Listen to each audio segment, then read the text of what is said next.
Gut, dann haben wir ja aktuell 4 Spieler, die auf einem sehr guten Niveau im Ausland aktiv sind. Und wenn man sich das Ranking anschaut, dann spielt von diesen 4, unseren Nationalspielern, spielt Ben Kovac auf dem höchsten Niveau, weil die Liga in Holland hier immerhin auf Platz 19 ist.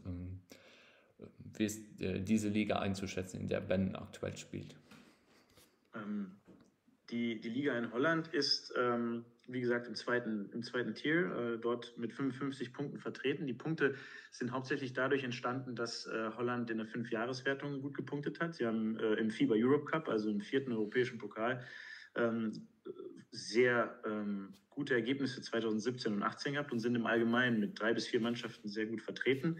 Die Budgets sind, wenn man jetzt europäisch vergleicht, unterdurchschnittlich, haben aber viele Imports und der Status des Sports ist auch ein bisschen höher als in Luxemburg, also mittlerer Status.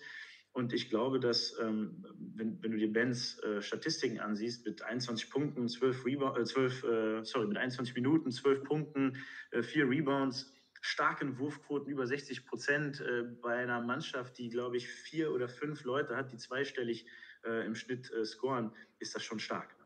Okay.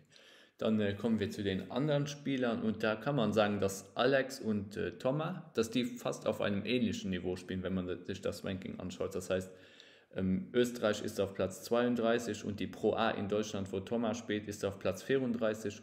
Das heißt, auch da kann man dann wirklich anhand von diesem Ranking auch sagen, dass das Niveau sehr ähnlich ist.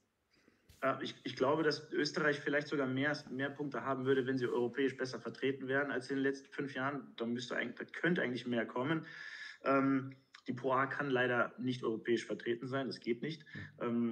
Ist halt eine zweite Liga. Aber ich glaube, wenn du dir die Mannschaft anschaust, also Alex Laurent spielt bei einem Traditionsverein in Luxemburg, in Österreich, bei Klosterneuburg. Und die sind auch Titelanwärter dieses Jahr. Und hat auch wieder eine Mannschaft, wo 4 Spieler im Team regelmäßig zweistellig scoren. Er spielt aber 26 Minuten, macht fast 10 Punkte und 4 Rebounds pro Spiel. Es ist für ihn in so einer Mannschaft, die um den Titel spielt, mit mehreren guten Mitspielern vielleicht schwieriger, bessere Stats zu machen, aber dafür macht er seine Sache sehr gut. Ich habe einige seiner Spiele live verfolgt auf Sky Sport Austria und hat er sehr gut ausgesehen, hat sehr gutes Teamplay gemacht, macht die Drecksarbeit, trifft seine offenen Würfe, hat mir sehr gefallen. Also wirklich, ja, Österreich, wenn Österreich wenigstens ein bisschen mehr Zuschauer auch hätte, also jetzt außerhalb von Corona sowieso, die haben im Schnitt nicht sehr viele Zuschauer, das wäre dann auch für Österreich besser. Wenn du jetzt die Pro A dir anschaust, ich habe jetzt dieses Jahr nicht so viele Pro A-Spiele gesehen wie letztes Jahr, weil ich so den Eindruck habe, dass sie ein bisschen schwächer ist als die letzte Saison.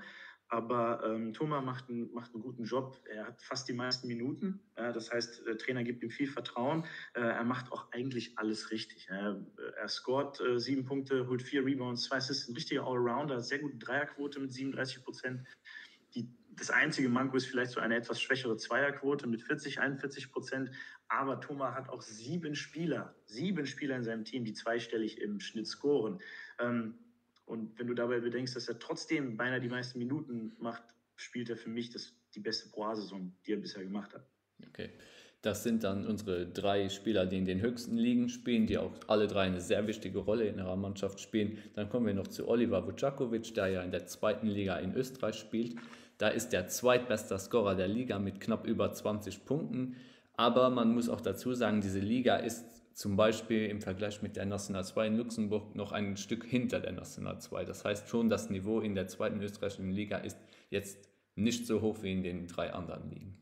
Ja, der einzige Grund, warum die B2L, also die zweite österreichische Liga, mit einem Punkt hinter der National 2 liegt, auf Platz 70, ist, dass der Basketballstatus in Österreich der Status einer Randsportart ist. Also wirklich kein Basketballstatus hat. Das ist wirklich der einzige Grund.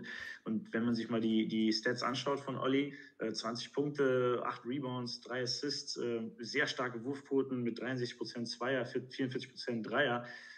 Was sagst du, zweiter Scorer der Liga? Ja, genau.